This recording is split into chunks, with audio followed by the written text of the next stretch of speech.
Turgar, a Tibetan Buddhist monastery, and I was its prestigious 36-year-old abbot. A year earlier, I had announced my intention to enter an extended retreat. This had not sounded any alarms. 3-year retreats are common in my tradition. However, it was assumed that I would seclude myself in a monastery or a mountain hermitage.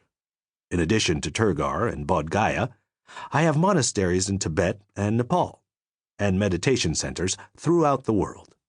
But no one anywhere had imagined my true intentions. Despite my revered position, or more precisely, because of it, I would not vanish into an institutional or isolated dwelling. I had set my sights on following the ancient tradition of sadhus, the wandering Hindu ascetics, who give up all their belongings to live free of worldly concerns. The earliest heroes of my own Tibetan Kagyu lineage had followed in the footsteps of their Hindu predecessors, taking shelter in caves and forest groves. I would die to my life as a privileged tulku, a recognized incarnation of a spiritual adept. I would discard the mantle of being the youngest son of Tulku Yongey Rinpoche, the esteemed meditation master. I would live without attendants and administrators, and would exchange the protections granted by my role as abbot and lineage holder for the anonymity that I had never known but had long yearned for. My wristwatch read 10 after 11. My plan was to take the midnight train to Varanasi. The train left from the Gaya station just 8 miles away. I had ordered the taxi earlier that evening while coming home from the Mahabodhi temple, the historic site that commemorates the Buddha's great awakening under a Bodhi tree. An offshoot of the original tree marks the heart of this sprawling temple complex, and pilgrims from all over the world come to sit under its leaves. I went there often, but this particular evening I specifically went to do Kora, ritual circumambulation, and to offer butter lamps as a way of praying for my retreat to go well.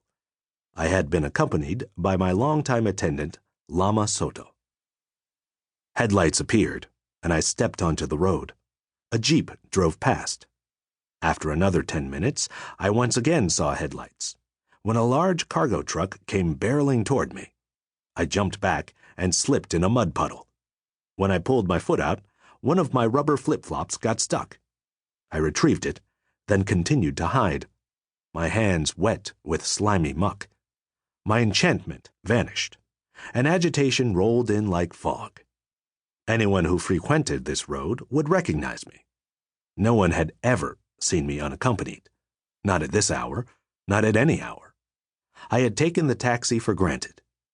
I had no idea what I would do after I reached Varanasi, but at this moment it seemed critically important not to miss the train. I had no backup plan. I began walking quickly toward the main road, sweating from heat and excitement. Earlier in the evening, Lama Soto and I had been driven to the Mahabodhi temple in the Turgar jeep, a distance of about 2 miles. We had passed the small shops that line the main road, convenience stores that sell dry goods, a few restaurants, computer cafes, souvenir and trinket shops, and travel bureaus. Cars and taxis, bicycles and rickshaws crowded the road, along with tuk-tuks, the 3-wheeled motorized contraptions that make a racket. As the road approaches the temple entrance, beggars line the streets, holding out their alms bowls. On the way back to Turgar, we had stopped at the office of a travel agent, where I had ordered a taxi to come to the main gate of the monastery at 11 o'clock. We had spoken in English, so Lama Soto, who spoke only Tibetan, knew nothing of this arrangement. I was on the bypass halfway toward the main road when the taxi finally appeared. After 30 minutes in the world on my own, the confines of a car provided unexpected comfort. Several times each day since I was little, I had recited prayers that included, "I take refuge in the Buddha, in the Dharma, the Buddha's teachings, and in the Sangha, the enlightened assembly." Now I noticed that I was taking refuge